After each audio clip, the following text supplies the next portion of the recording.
have been impacted can receive the quick and trusted help that they need, since trust and sort of keeping our organizers and also our donors safe is our number one priority. So I would highly encourage folks, if you are in a position to donate, there is a tremendous amount of need across an insane number of states, even right now, an incredible number of communities that have been impacted. And so everything that we can do to get these folks help is just so important. We've already raised more than $5 million, but of course know that the relief and recovery here is going to be long-term, and we need to keep these folks in our hearts and resourced as they work to recover. I will also say really quickly, Joshua, just in my second hat, I'm the executive director of GoFundMe.org, and also featured on our Hurricane Hub. You will see a link to GoFundMe.org's Hurricane Relief Fund. So there you can make a single contribution, and then we will take the sort of responsibility on to make sure that that money is distributed also to people who are in need. We started doing grants as of last night and have already released about 200 grants, and we'll keep granting as there is money in that fund, again, with the intention of just helping get fast relief to those who need it. Wow. And if you can't donate, you can also just share and help us spread the word. That is just as helpful, more helpful, and we want to make sure that everyone has the chance to be a part of the solution here. And do me a favor, if everyone on What's Good can commit to doing one of two things, if you can give, please give. If you can't give, please share. We all have Facebook or Twitter or Instagram or something. Amanda, if you can drop in that link to the Hurricane Hub, please just take a moment and share a fundraising link. A link where you can help out people directly, and quite frankly, even a link to some of the organizations that you all may be working with. But let's make sure we rally around those who are suffering right now. And Amanda, last question for those who want to start their own fundraising campaigns, either for themselves or to help their communities recover. What advice do you have for creating sort of successful, verified campaigns on GoFundMe? Love this question. You can actually, if you go to GoFundMe's most Instagram handle, there's a great post that is in the last 48 hours about how to start a fundraiser that will be successful on the platform. So a ton of resources available there. We encourage people to share with your networks and think beyond just your social networks and in your social channels. Think about your friends and family. How can you email them? How can you text them? Who are the people that you work with who need to know and want to see you mobilizing and support you as well? Who are those folks that you went to school with? Ask them for money, ask them for help sharing as well, so that we can, again, get the word out to even more people than just those in our immediate community. We promise to do the same. We have a team of folks on this end who is eager to get as many fundraisers out to as many people as possible. This is the sort of utility of our hub, is just trying to get all of them into one central location so that people have them. We have a ton of traffic already coming to the GoFundMe platform because they want to help, and we want to make sure that we are feeding them as many opportunities to help as possible. You can start a fundraiser for an individual. You can start a fundraiser for a charity, a nonprofit that you know that is mobilizing as well. Marcus said a couple. United Way obviously is an incredible partner. And again, you can always support GoFundMe.org's Hurricane Relief Fund, and we will do the job of making sure that that money is distributed to folks in need as quickly as possible. And just to say this out loud too, it is, again, our top priority to keep our organizers and our donors safe, particularly in times of crisis. So in terms of verification, what we are looking for is the location of where these fundraisers are getting started. We are collecting name, email, phone numbers, state of residence, to, again, make sure that the money that it is going to people that are have been impacted. And before we process donations, we are making sure that the name of the recipient of the fundraiser, the beneficiary, it's the language we use, that before those funds are transferred, we are matching their personal information with the bank information that we have. That sort of industry experience and expertise has really allowed us to balance safety and also speed to quickly distribute funds to the people who are in need. Amazing. Thank you so much, Amanda and team. I'm just going to ask you if you don't mind to put the Hurricane Hub link in the scroll and play it a few times throughout Yes, the oh, you already look at them. Shout out thank Taylor and you. Alec. I'm They're so trying to cool. multitask, but yes, thank you. And thank you to the team helping. Yes, love that. So, and y'all, we'll come back to this throughout the call. But so, Phil, we know that this is a tough time, but we feel a lot better with you, Amanda, and the GoFundMe team on the case here. So, y'all tap into that Hurricane Relief Hub.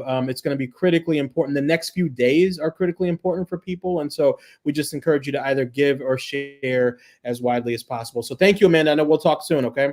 Thank you, Joshua, and thank you for bringing attention to this. This is going to be definitely something for the next couple of days, but a long-term recovery effort. Indeed, indeed. Thank you very much.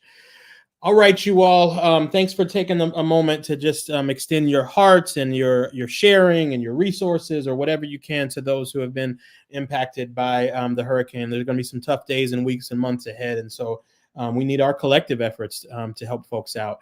Now we want to pivot to a more hopeful and inspiring part of our What's Good town hall. And really, this next woman that we're going to hear from is truly one of my heroes. And I don't say that lightly. Mignon Moore is a legend. And if you all don't know her, you need to get to know her. But she's a legend that is still doing tremendous work in so many communities every day.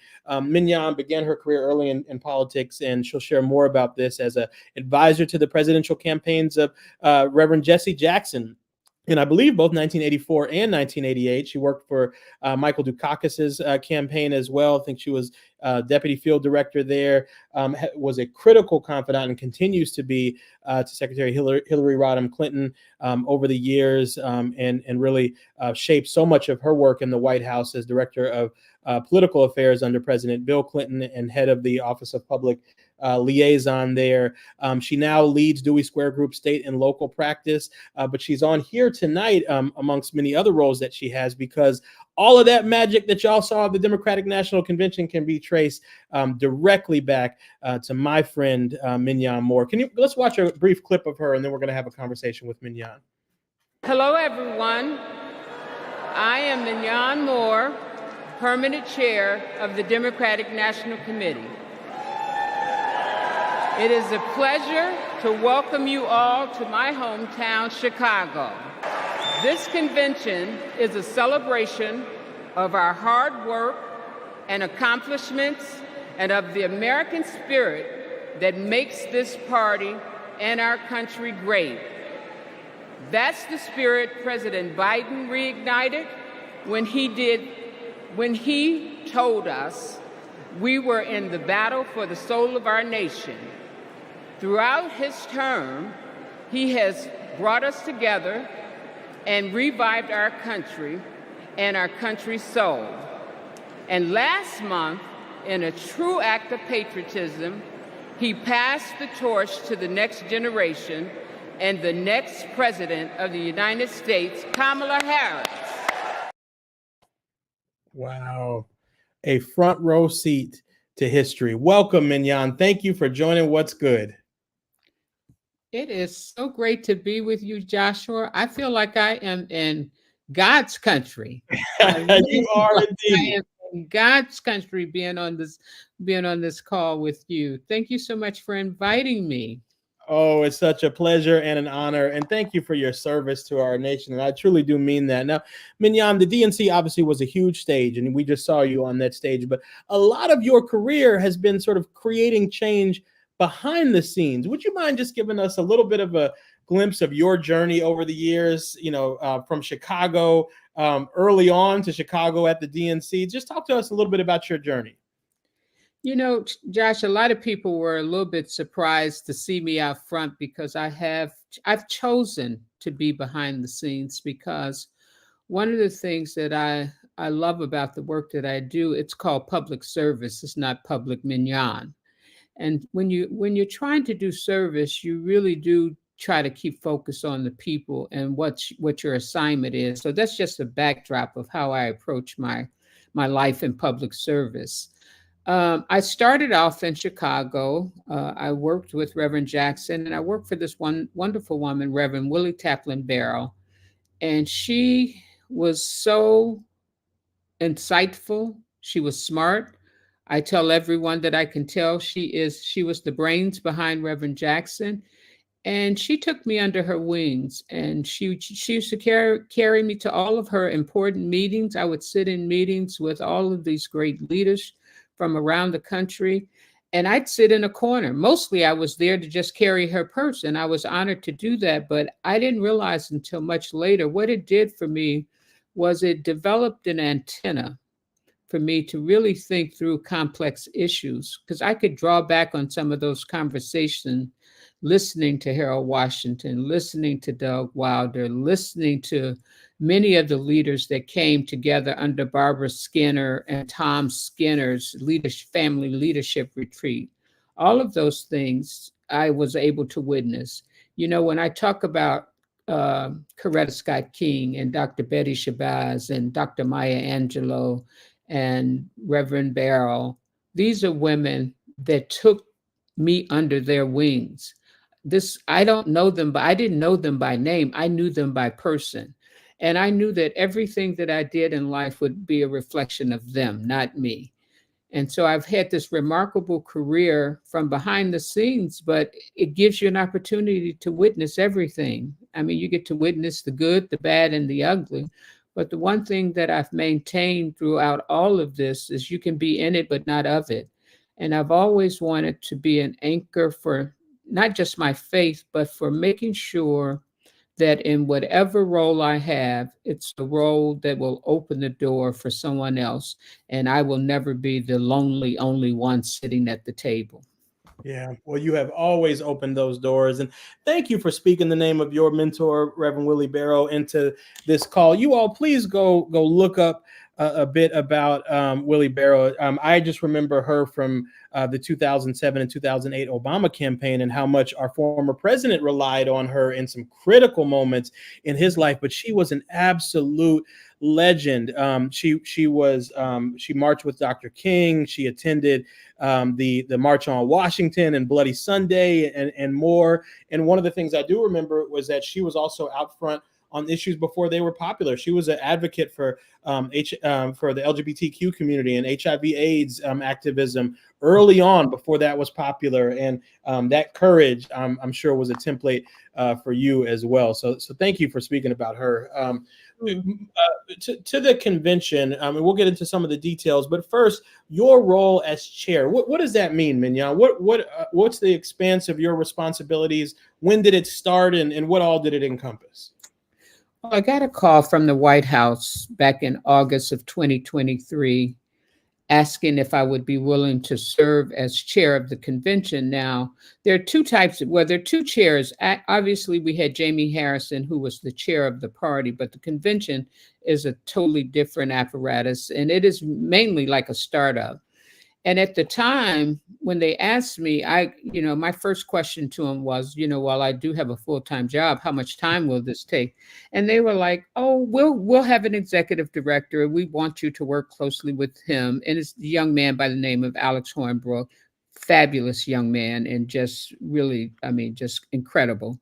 And so I had known Alex for some time. So I said, well, okay, I'll give some time. And mainly they needed me to do this because part of the convention is politics. The other part of it is working with the host committee to raise money.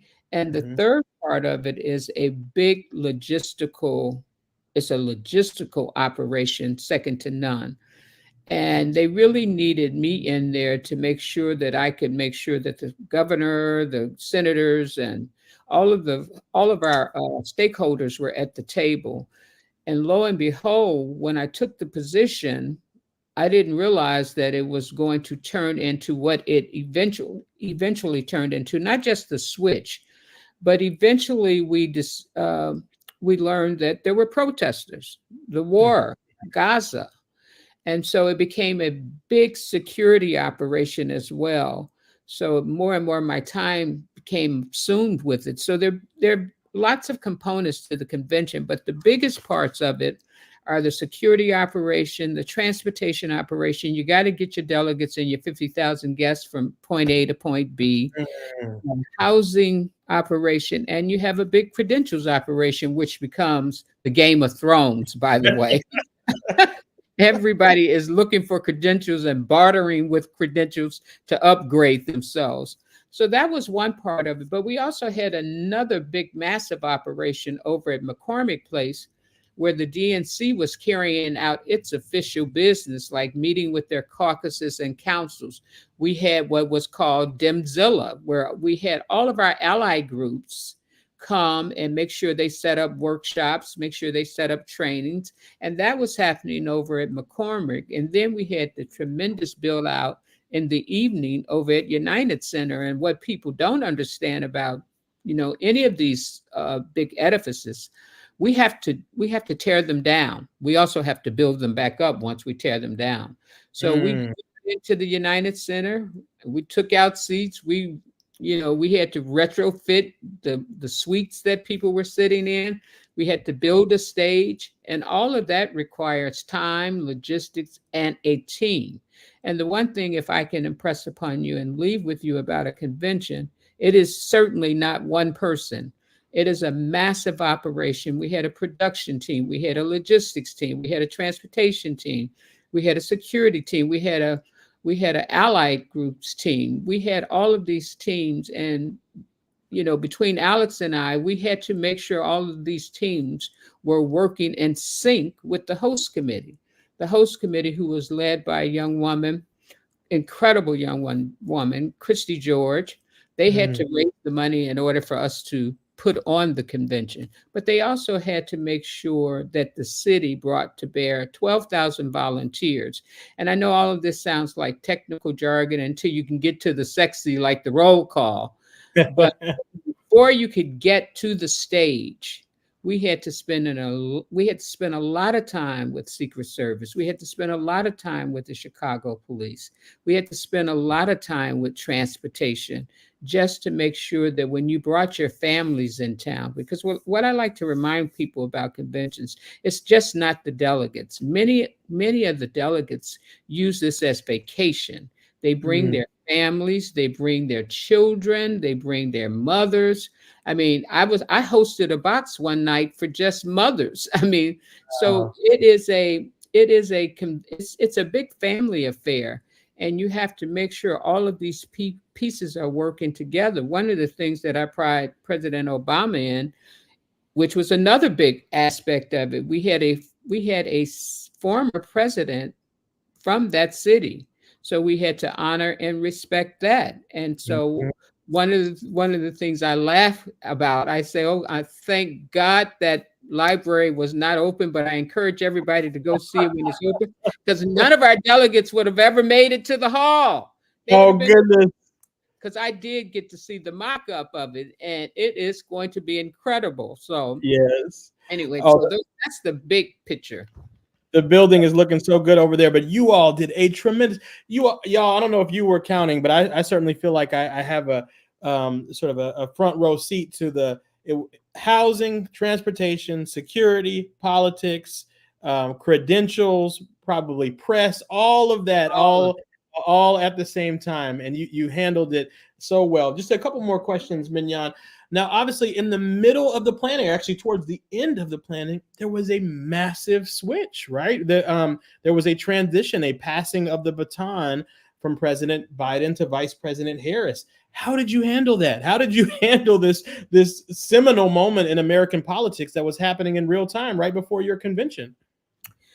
To be exact, July 21st, yes. 1:41 p.m., our worlds changed. The good news was the convention was always built on a Biden-Harris agenda. So we had Vice President Harris incorporated into the convention pretty seamlessly. What we had to make the shift from was making sure that, one, at that point, I had to step back a little bit, Josh, for people's knowledge, because once the president got out the race, he then endorsed, 15 minutes later, he endorsed Vice President Harris. She began to really get on the phone and do all the hard work that you have to do to secure the nomination. And one of the things I want to clear up about that is, you heard a lot of talk about, she needed to be vetted. She needed to do this. She needed to do that. But I want to remind people, her and President Biden had ran for a year. They had raised money for a year.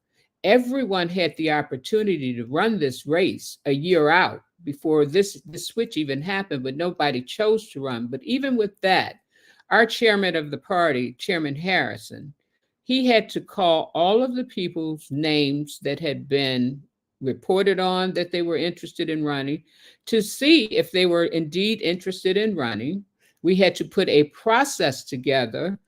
Our rules had not even been formed for the convention yet, so we had to work with Chairman Walls. Vice Chair. Well, it was Chairman Walls who was rules co-chair, and Bishop Leah Daltrey. I said, well, you know what? I'm a rules committee member. I'm a chair. Maybe I can be vice president one day, Josh. I'm keeping that in the back of my mind. I love it. He ascended, but anyway, so we had to do all of those. We had to do all of the logistical and rules things to make sure that we were following according to our rules that we had set. And so once we determined that no one else was running, that still was not good enough for us because we had to send ballots out. And the vice president did secure over 4,000 votes from the delegates after the president endorsed her. And once that happened, I certified her, which was really a moment in history. I certified her. Pause right there for 1 second, Mignon. The woman that you all are on the screen with right now certified Vice President Harris to be the presidential nominee. Look at that. That is amazing. 4:32 p.m. I keep all these dates in my mind because I'm not good with dates, by the way. But those are some special dates.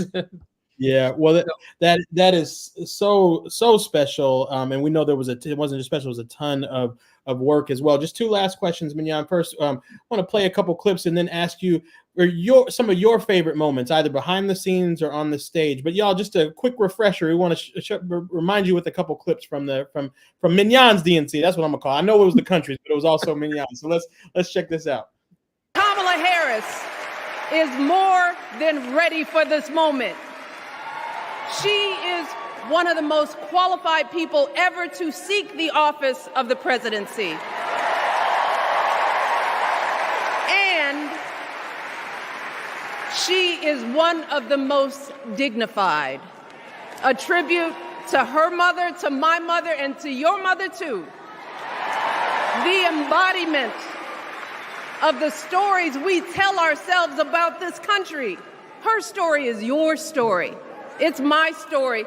It's the story of the vast majority of Americans trying to build a better life. Look, Kamala knows, like we do, that regardless of where you come from, what you look like, who you love, how you worship, or what's in your bank account, we all deserve the opportunity to build a decent life.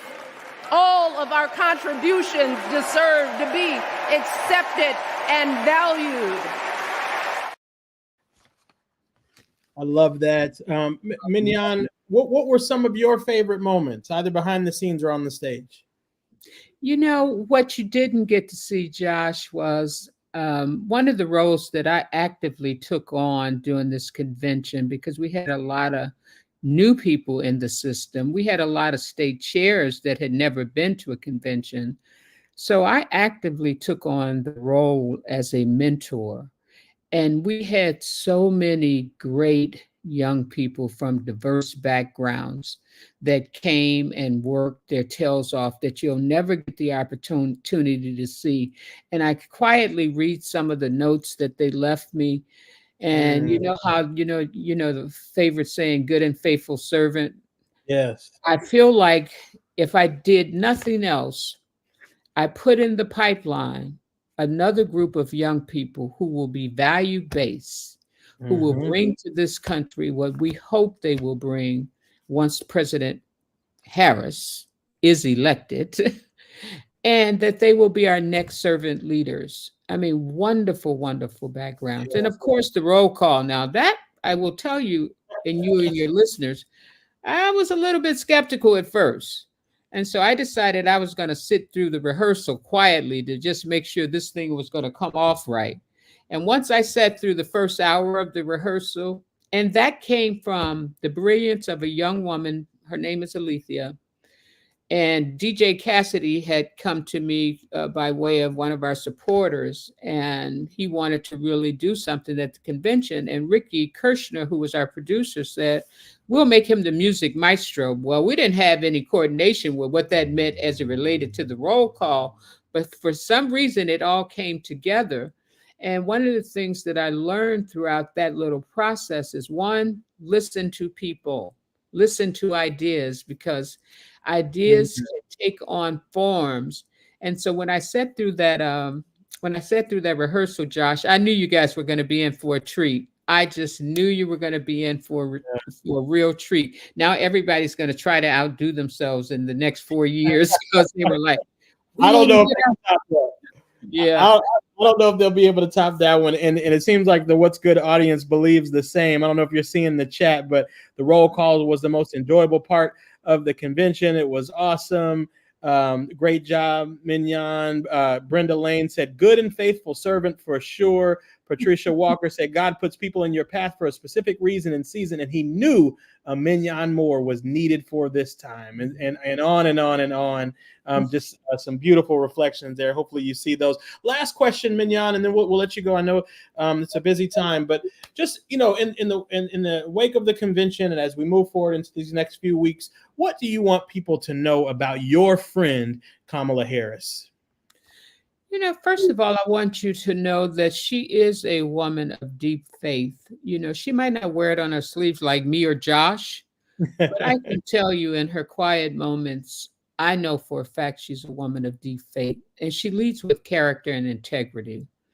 I mean, she the one thing she's taught me over the years, and I try to keep this in mind. I thought I knew it, but she crystallized it for me. Don't walk into a room to see who's in the room. Walk into a room to see who's not in the room. See who's not being represented. And she's a quiet voice in these rooms. I wish sometimes you could see her perfection in these rooms, because she, this slogan, Kamala for the people, is really, really the embodiment of who she is. She really believes that people deserve, from all walks of life, from the bottom to the top, deserve an opportunity to get to where they want to go. Not just the middle class. That's an important segment because we pay our taxes.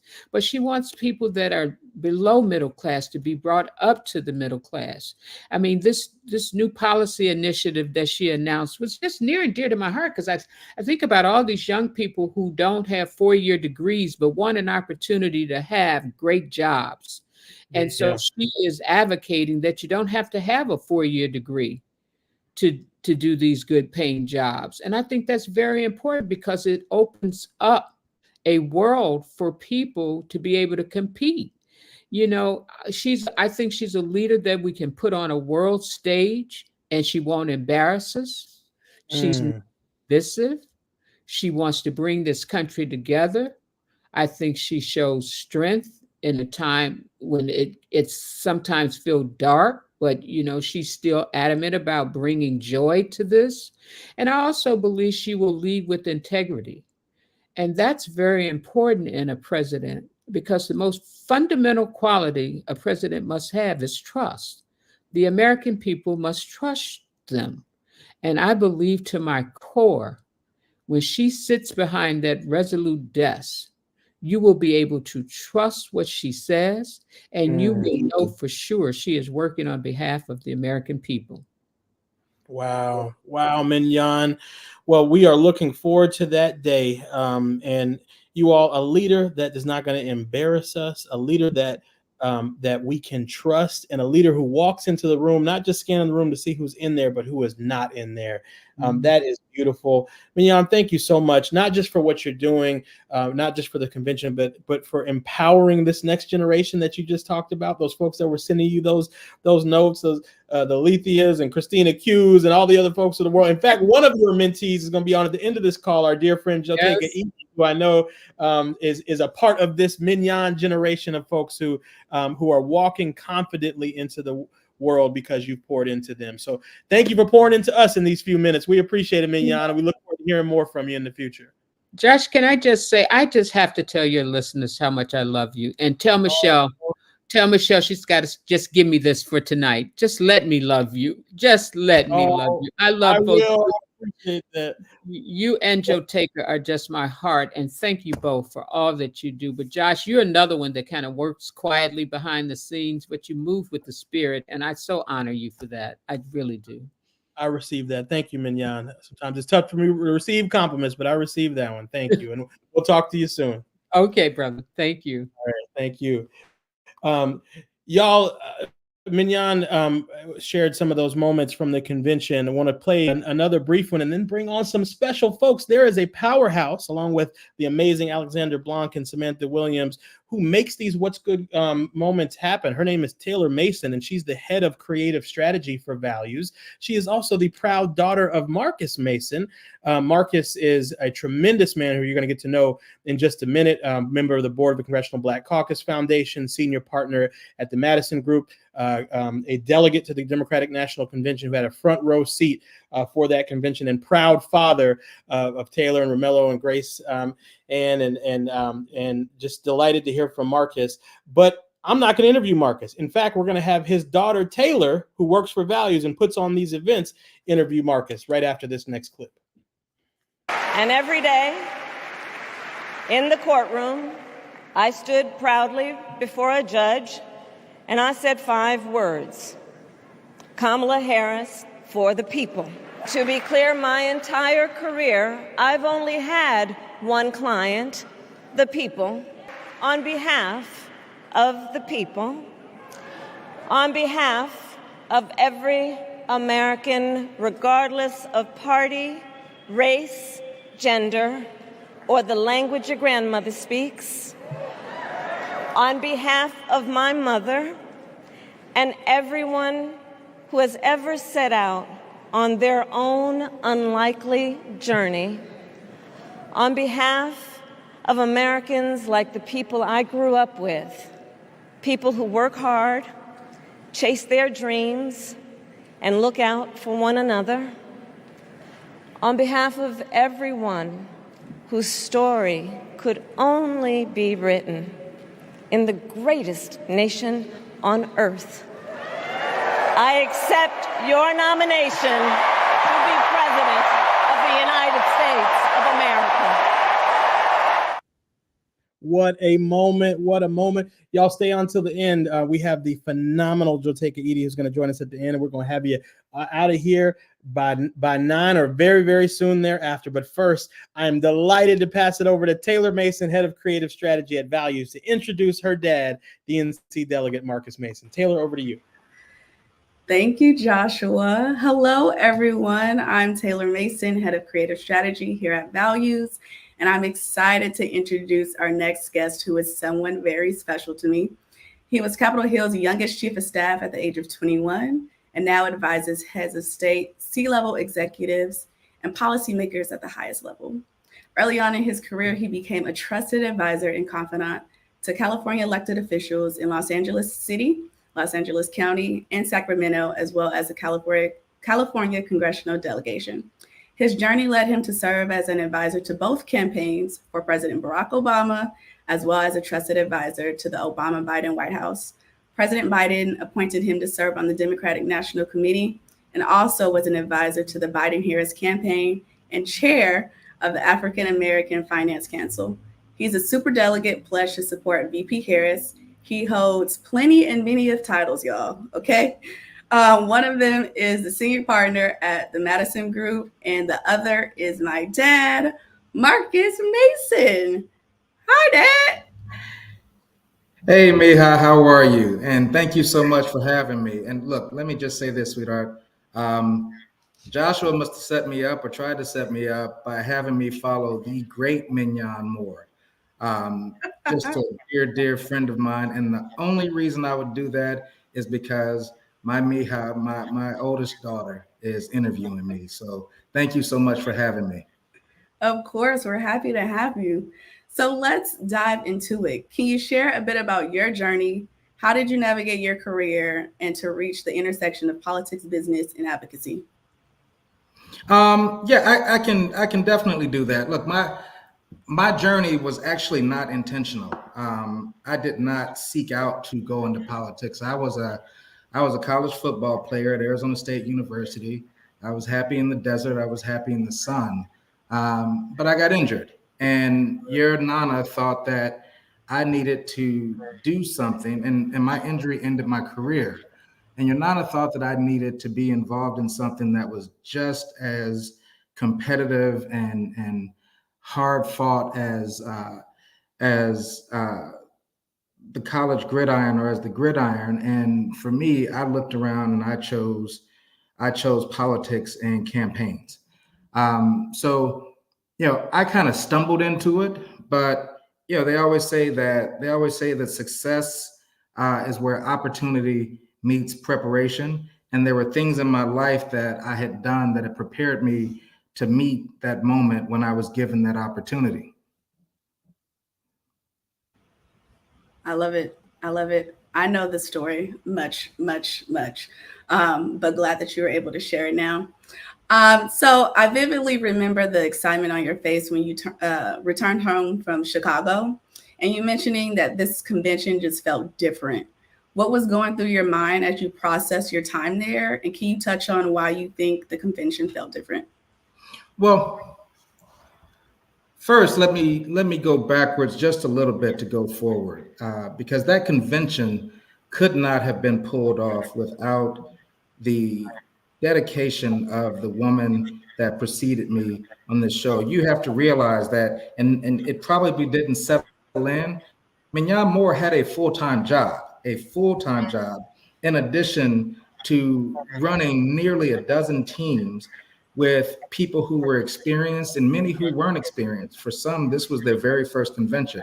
And so there had to be a training element that she didn't speak to. She does so much, and she is so good at what she does that she might have missed that one thing about the number of people who were inexperienced, who had to be trained, who had to come up to a level to meet a particular moment and deal with very important elected officials, former elected officials. There was one young woman who worked the credentials, who had to deal, or podium credentials, who had to deal with a couple of former presidents. And if you've never dealt with presidents or former presidents, that's a pretty awe-inspiring thing, but it can also be extremely, they don't always like to cooperate and do what you want them to do. And so, look, that convention could not have happened without the leadership of Mignon. I'll go ahead and say it. She could be the CEO of any Fortune 100 or Fortune 50 company, or the CEO of any startup that goes on to an initial public offering and is worth billions. She is just that great of a talent.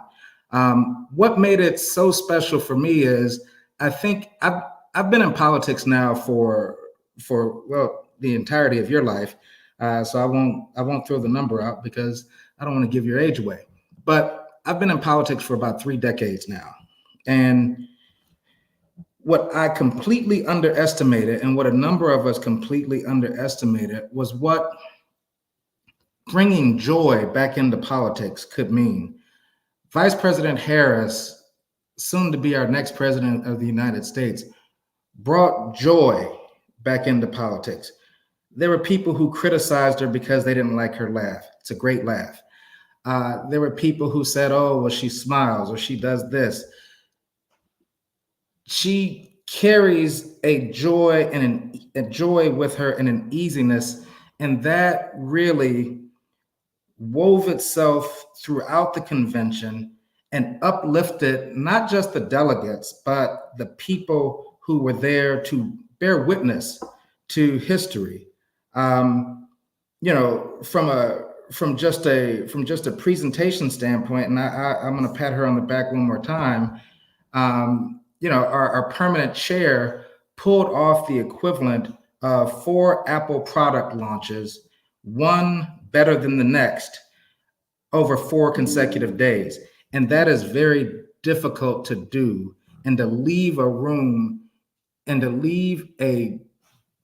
full of people with a crescendo so high that they are ready to leave Chicago and go back to their home states, their home districts, their hometowns, and work and volunteer to turn people out to vote, to get them to the polls, and to win this election in November.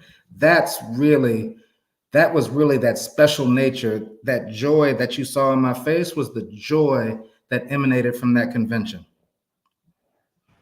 Yeah, I think a lot of people felt that as well too, even back home.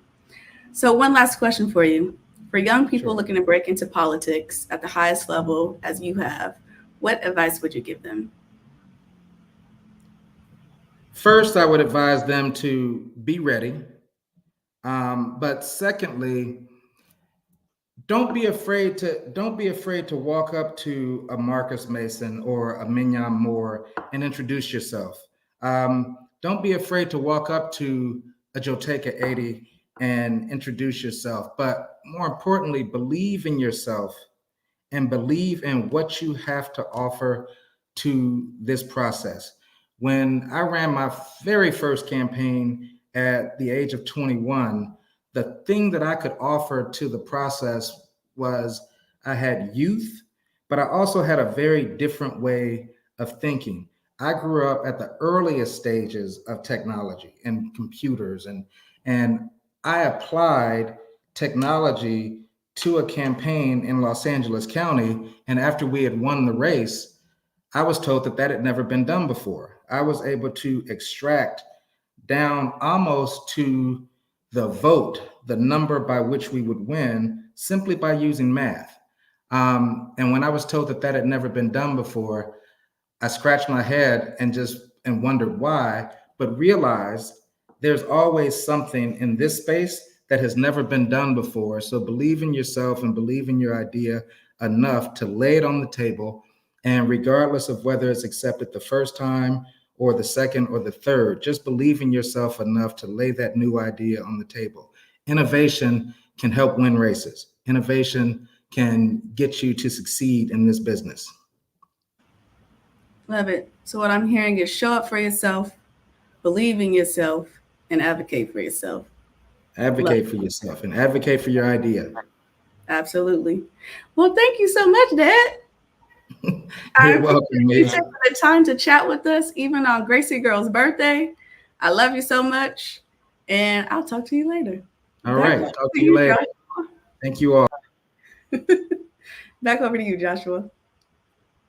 I love that so much. Y'all, didn't Taylor do an amazing job? And we so appreciate Brother Marcus. I love these Black families coming together in such a powerful way. Just so beautiful, and appreciate Marcus's service to our country in so many ways as well. We got our last segment. Y'all don't want to miss this. We're so delighted to hear from our sister. We could call this the Giving Flowers What's Good, because this woman that we're going to hear from last deserves full bouquets for what she is doing for Black women, for all people in this country, certainly for Vice President Kamala Harris, and for our communities. Y'all watch a little clip, and then we're going to go into the conversation. Jotaka Eaddy is here, and you describe Win with Black Women as a collective love letter to ourselves. I know you all been doing this a long time. I was on a lot of calls with y'all in 2020, but we ain't never seen nothing like this before. Explain the power of what happened 3 hours after Kamala, we knew that she was going to step into this candidacy. First of all, Oprah, this is amazing to just be united. And that night, Black women everywhere, we knew one thing. We wanted to gather in our joy, and we knew that we needed to get to work. And on that night, Black women, the 44,000 on that Zoom and the additional 50,000 Black women and our friends that joined to watch that Zoom, what we knew was that it was a moment in our country to show what Black women have always done. That love letter that I often speak of, that love letter is a letter that started years before any of us in this room, you, myself, were even born. And it started by Black women years ago who knew this moment would be here.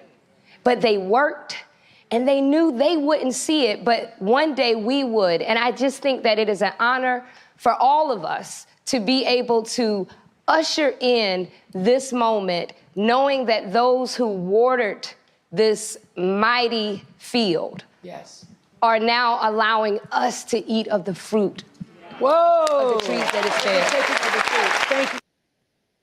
Wow, hallelujah. That was absolutely beautiful. Jotaka, welcome. The founder and CEO of Full Circle Strategies, the founder of Win with Black Women, is here with us tonight. And y'all drop some flowers in the chat for Jotaka Eaddy, if you don't mind. She surely deserves them. Thank you for joining What's Good. Hi there, Joshua. Good to be here. Yeah. Jotaka, we are so grateful for your many contributions. But one thing that folks may not know is that this has been a God dream for a long time, even back to before you even started working with Oprah. You knew that you were going to be working with her one day. Would you mind telling that story a little bit?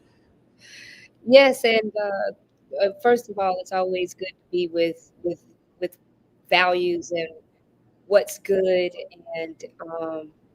and I think the story is so interconnected with you and Michelle because years ago there was this, it's a part of my story in that when I went into Silicon Valley, I remember being affected by a reduction in force at my company. And I remember even just growing up, always just being a big fan of Oprah Winfrey, loving Oprah Winfrey.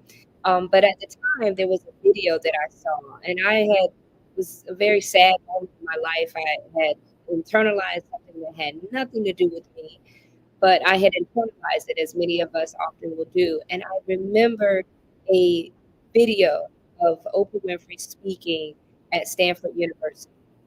And the moderator asked her a question. They said, "Is there anything that you want to say?" And she goes, "Yeah, I do. There are no mistakes.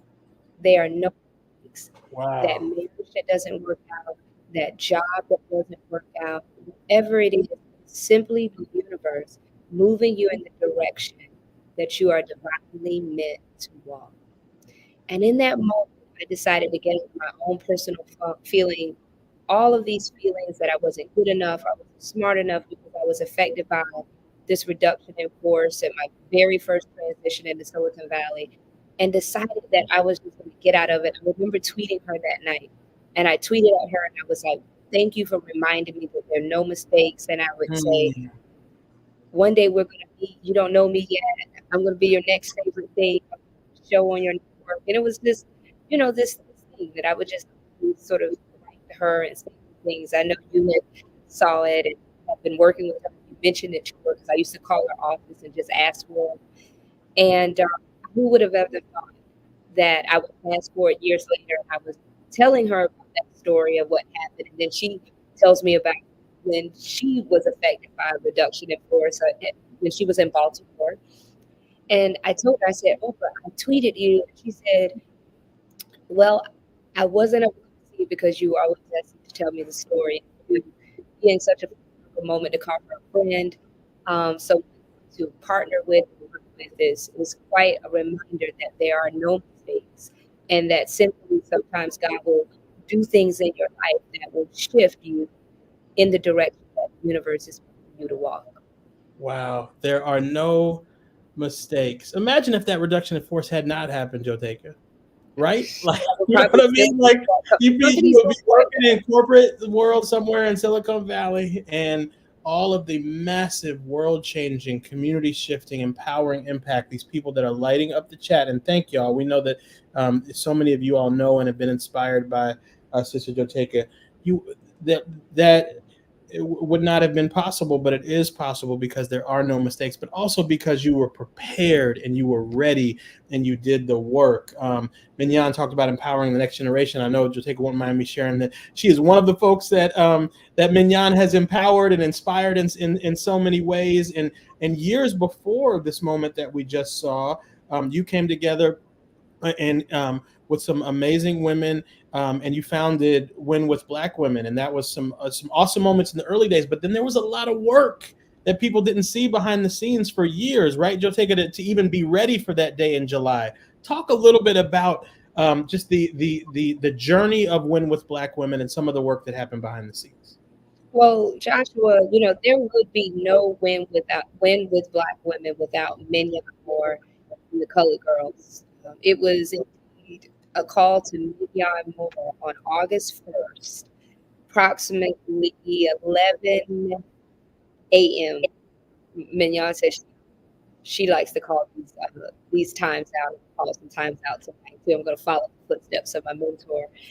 And I called her because at the time, remember during the 2020 election, there was this very negative narrative that was moving around the country as it related to who then Vice President Biden was going to select to be his vice presidential nominee. He had said very clearly that he had an intention for that to be a woman. And before Win with Black Women had even formed, a group of Black women, including Mignon and others, had been meeting with and pushing then Vice President Biden to ensure that that was a Black woman.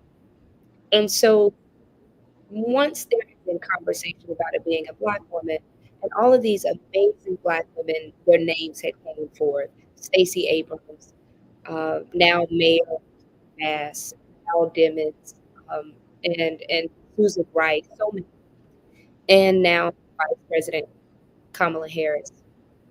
And what we saw was each one of those women were being attacked, racist attacks, sexist attacks, all of these attacks against these women. And I remember just being so outraged, but also thinking to myself a couple of things. Number one, strategically, those that want to take these women out are really taking out a major power base of Black women, because all of these women have ascended to a level where they are considered vice presidential nominees. So what happens when we personally attack each of them, even if they're not the nominee?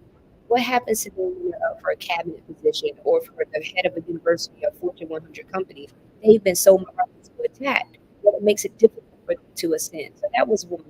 Number two was also this notion that we can't allow this so much. If we allow women to be subject to these attacks, what does that say about Black women everywhere? What does that say about Black women who don't have this platform, who doesn't have the same level of exposure? And I remember watching a Facebook video of Bishop Leah Doctrine. She was just going in, and I was like, that's right. And as I said in the previous conversation, that you always wait on the little aunties to lead you. And so I picked up the phone, as I usually do, and I called Mignon Moore, and I was like, Mignon, I'm so upset. Are you seeing this? And she was like, yes, it's problematic. And I said, well, what are y'all going to do? And the y'all was referring to Donna Brazil, Yolanda Caraway, Tina Floyd, Bishop Leah, Mignon, Colored Girls. If you don't, those of you out there, if you have not read the Colored Girls Who Consider Politics or read any of their books or follow them, I encourage you to do so. But just waiting on those, and not just the Colored Girls, but the Tanya Lombards and the Regina Thomases, all of the political aunties, like what are they going to do? And Mignon, as elegant as we heard her tonight, she simply just gave the question back to me. And she said, what are you going to do? And she didn't mean Jotaka specifically. She meant Jotaka, your generation. What are you all going to do? You know, our generation, whether it's Angela Rye, Siobhan R. Bradley, Brittany Packman, Tiffany Cross, Tamika Mallard, all of us, and comrades, what are we going to do? And I remember putting the phone down, and it took me about 20 needed 25 minutes to gather myself because I had received what I like to call a mignon morse, a very loving challenge. And then I picked up my phone and I started typing this email. And it was part rant, part call to action, but simply a question to say to about 65 friends, what are we doing? And first the question was, is there anything happening? And if it is, then I'm ready to work. And if not, Zoom, let's create a campaign, let's create a hashtag. And remember, the first two people that replied to that email was Yolanda Caraway and Donna Brazil, eventually all the colored girls, other like Lombard and others, really stood in support. And that was how Win with Black Women started. We started with a Zoom call that very same night, and we decided to pen an open letter speaking out against racism and sexism. And then we decided that we would keep working. And we did that for the next 4 years, following the leadership of those women who had those meetings. We stood behind their call for there to be a Black woman vice president. And we've gone on to do work with other Black women-led and organizations, whether it's been supporting the WNBA Players Association around the release of Brittany Griner, or supporting Black women in Hollywood, Black women authors, around works of art that lift up the positive image of Black women. And so for those 4 years, we've been meeting most Sunday nights. And so on July 21st, we had a meeting scheduled. We were following the conversation that was happening about the election. Melanie Campbell wrote a very powerful letter of Black women showing our support to President Biden and his campaign. And when we got the news, we knew that Sunday afternoon that our agenda needed to shift and we needed to get to work. We needed to reflect in that moment. We needed to understand what the next steps were, but that we needed to get to work. Yeah.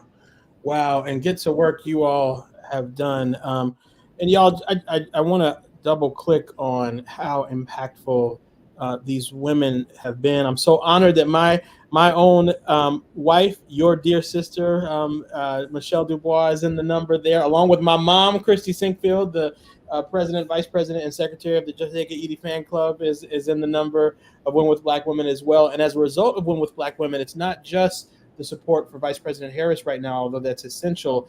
It's Lisa Cook on the Federal Reserve Board and Ketanji Brown Jackson on the Supreme Court, and the freedom of Brittany Griner, and also a space for women and allies every week to come together and to support one another and inspire one another and respond to threats, because that's a big part of what's happening right now too. It's just a really, really unique space. Jotaka, I know it's getting late. Last question for you, kind of a combined question. I was so honored to work with you on this recent event with our dear friend Oprah Winfrey and Vice President Harris, where so many grassroots groups came together in that moment, along with Win with Black Women, to send a joyful noise that we are united in this moment for change. We saw you in that video, Jotaka. What was going through your mind as you were preparing to respond to Oprah Winfrey right then? How did you, because I don't think that was scripted. I think that was a Holy Spirit moment. Would you mind just sharing a little bit, just bring us inside that event a little bit and inside your remarks there? Yeah, Joshua, I think, and I know you know a whole lot about the Holy Spirit. And it was, I think they told me and they prepped me. They said, we're going to ask you 2 questions. And these are the 2 questions. And I honestly kept forgetting the questions. I would go back to the producers like, what was the question again?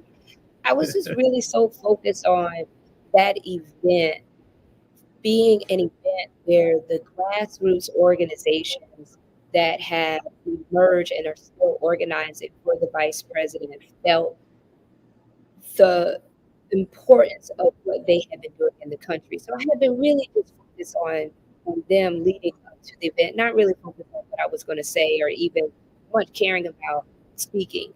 For me, it was really about this powerful movement of grassroots leaders, from chefs to Swifties to cat ladies to older wise ladies, poets to nerds and geeks, and everything in between.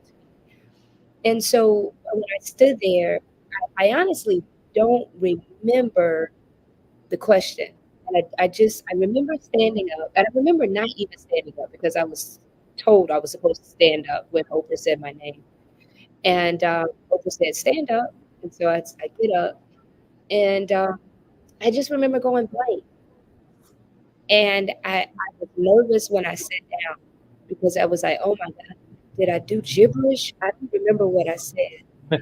And I think that was in the Holy Spirit, because when I went back, and I didn't even know what I said until I went back, and someone sent me the clip. I think someone posted it, or maybe Daily posted it, and I saw the clip, and I said, oh my God, I was coherent. And I realized that it was indeed what was closest to my heart in that moment. And what is closest to my heart in most of the moments since July 21st is a deep homage to Black women who came before me. It's not lost on me that there are so many Black women that we don't know their names. They're not in books. They'll never be books, but their contribution to the moment is so critical, so important. And that as I walk through this moment, what I know is that I see a field, and it is filled with trees of fruit. And that field of trees, that fruit, is really because of those who have watered, those who have worked, that have toiled. They knew that they wouldn't see this day, but they knew that it would be here. And I'm honored to just be in the number. I am one of so many. I am one of hundreds of thousands of Black women day to day across this country that are simply trying to do our small part to move this country forward. And I'm just honored to be one in the number. And so in this moment, and in that moment, it was so important to me. I think I would have probably planned to talk about get out the vote, make a vote plan, go to vote.org, register to vote. But this Holy Spirit knew that it was more important to pay homage to how we got to this moment, more so than the actions that'll take us forward. And I am grateful for the Spirit leading in that way. Wow. Well, we are grateful for you, Sister Jotaka. This is a moment of flower giving. As you've given it to others, we give it back to you. I just want to read a comment from the chat. Sister Yolanda Greer said, in this season, miracles will be birthed through women who know and understand the assignment that's on their lives. Watch out for a new thing to manifest. Watch out for miracles. We pray miracles over you even now. This is a miraculous season, and we're so grateful for all that you do. So we love you, Jotaka, and we'll talk to you soon, okay? Thank you all so much. Yeah. Y'all, what a special night together. On behalf of Values' president, Michelle Dubois, my amazing wife, our awesome team, Sharice Perry, our chief of staff, who was essential in putting all of this together, the amazing creative team behind this, Samantha Williams, Alexander Blanc, and Taylor Mason, and our whole crew. We're delighted that you've joined us. If this has blessed you, if this has inspired you, I know we took it to church a little bit this month. We don't. That's not an every month thing, but I am just full right now as we think about all the work that has gone into these major moments in American life, from the Democratic National Convention to the forum with Oprah Winfrey, but also, quite frankly, all the work that's left to come in the coming weeks. We've got a lot of tough things to unpack as a country. We've got to help people get back on their feet after this disaster that has ravaged the country.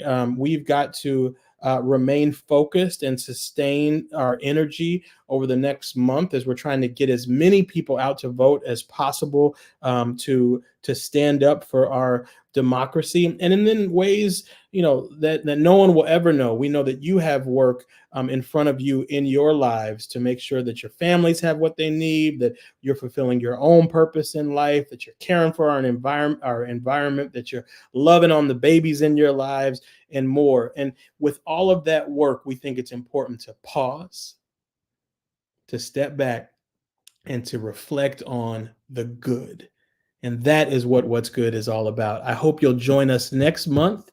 We've got some really, really special guests coming to you next month.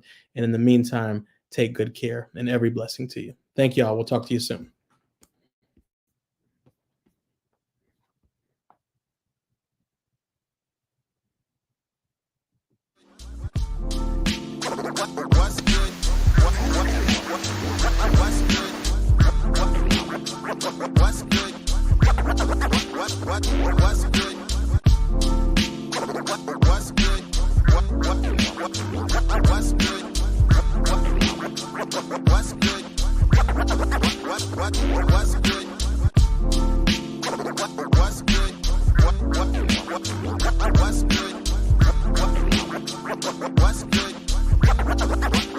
What's good?